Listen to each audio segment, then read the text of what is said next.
Story 1. A mother and her daughters were almost trafficked. My sister, my mom, and I were almost trafficked.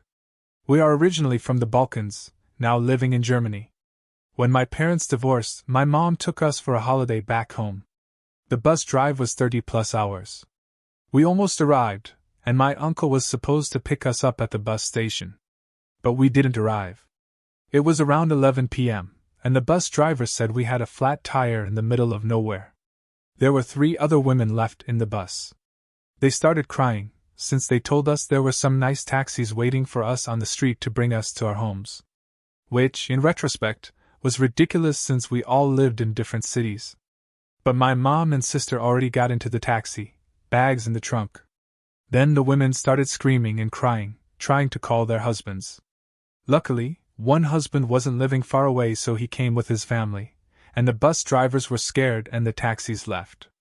Long story short, we later found out that a lot of women and girls went missing the last couple of months due to human trafficking. Story 2. A group was nearly in a bus accident in Bolivia. I got into a minibus accident in the mountains in Bolivia. The air brakes failed as we were driving down the mountainside. All of a sudden, the driver's side passenger jumped out of the bus onto the road. Then all of us passengers started to jump from the moving bus, hitting the dirt and rolling. The bus ended up crashing into one of those runoffs built into the side of the mountain. Terrifying experience. From then on, I took trains and planes when possible. I don't know if I'd venture to Bolivia again. Story 3. Random people appeared at their campsite at night. Throughout high school, some friends and I had these trips to the South Texas desert near the border. We would camp out in the wilderness and shoot guns or build a bonfire. We graduated in 2004. Our last trip was in 2005, and we had a really scary experience. We had a campfire going at night. For those that don't know, deserts actually get cold at night due to lack of humidity.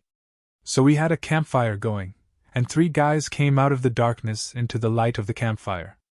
No hello. No what's up. In very basic English, the first guy says, "You come with us." This was not a request. We politely declined, and then another guy said something in Spanish and was extremely angry. The first guy said to come with him again. We refused, and he stepped forward. My friend panicked and pulled his shotgun out. Screamed we weren't going anywhere. The English-speaking guy backed up and simply said, "Okay. Okay. Stay." They left, and we quickly put out the fire. I made sure everyone grabbed their wallets and phones. We got the hell out of there and sprinted towards the car. As we were driving away, we saw 3 sets of headlights driving over the flats. We killed the car lights and drove in darkness on the road until we lost sight of them. We drove to a sheriff's office to report what had happened. We were told that if our story was true, it's a real good thing we did not go with them. Story 4. Their group was attacked by a man with a machete. We went to the Dominican Republic for our honeymoon. One day, we decided to take a day trip that the resort was offering. The trip included sightseeing by bus, lunch, a trip to a waterfall, and ended with a horseback ride. There were about 7 of us in the group. At the end of the day, we were on our way back to the stables, and we ventured underneath a bridge. A dude appeared out of the dense bushes/trees cussing at us and swinging a machete. One of the horses dumped its rider, and the rest of us took off while the tour guide negotiated money with the man. We all made it back to the bus safely but wide-eyed. Story 5. Someone had their windows shot out. Olney, Illinois. Had my car windows, left rear and rear, shot out as I was traveling south and approaching a railroad overpass. Bullet entered through the left rear window and exited out the rear window. I continued south until I was able to pull into a convenience store to examine the damage and to call the local police. When the police arrived, they looked at my shot-out windows and said, "This hasn't happened for a couple of months now.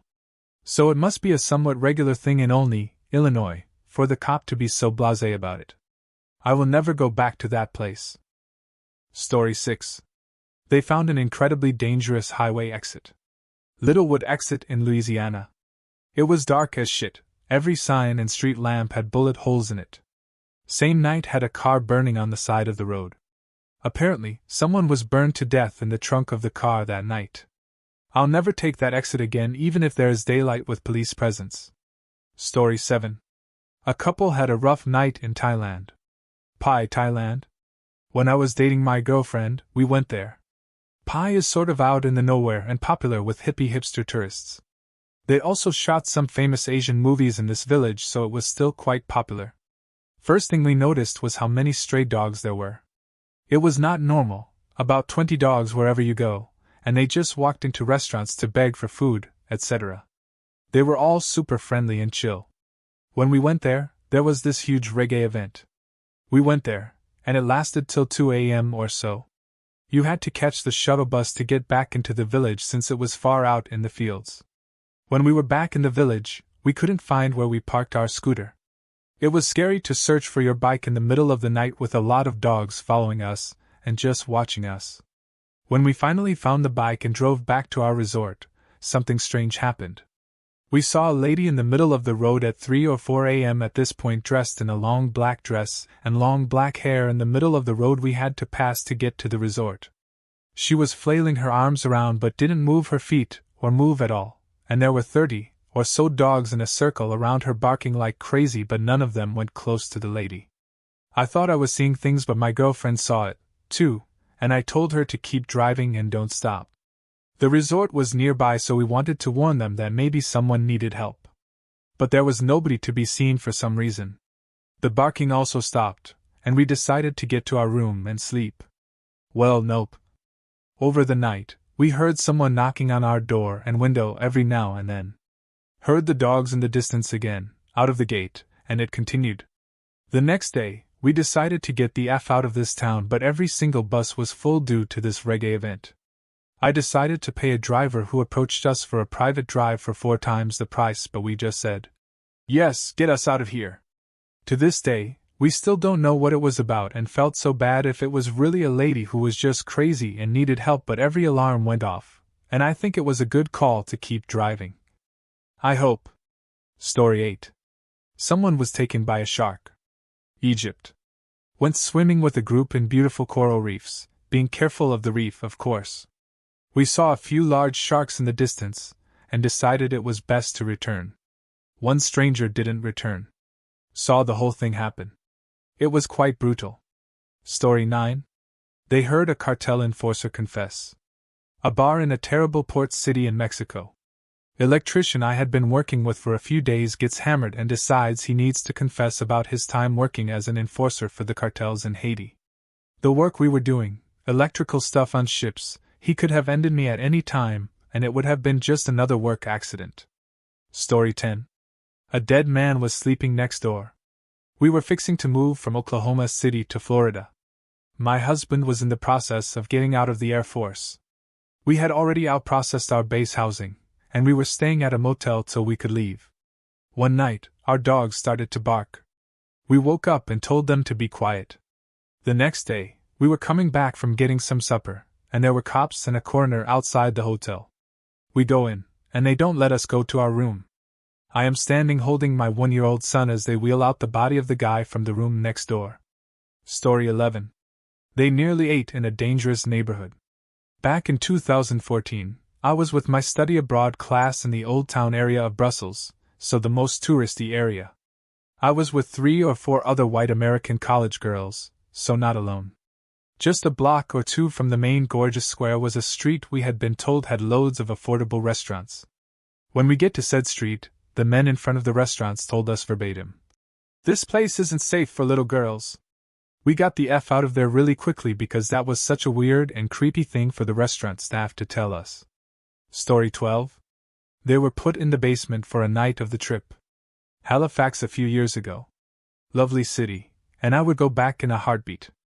But seeing a tropical storm on Peggy's Cove was a surreal experience.